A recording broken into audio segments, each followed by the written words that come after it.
হযরত খাদিজা রাদিয়াল্লাহু তাআলা আনহু এত জোরে চিৎকার করে কান্না করছে, নবীজি তার কান্নার ভঙ্গিমা দেখে অবাক হয়ে গেল।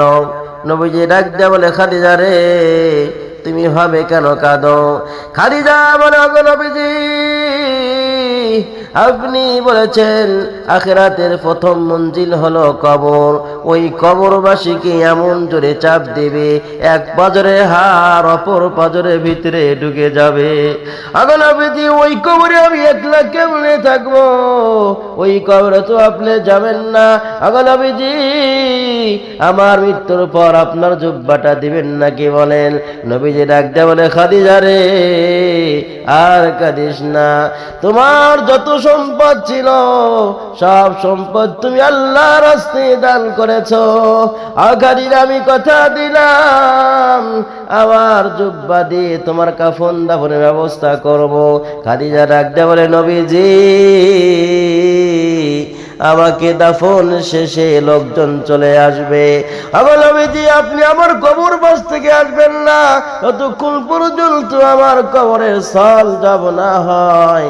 নবীজি ডাক দেয়া বলে, খাদিজা রে, আর কাঁদিস না, তোমাকে দাফন শেষে আমি তোমার আল্লাহ রাব্বুল আলামিন আসমান বানাইলো,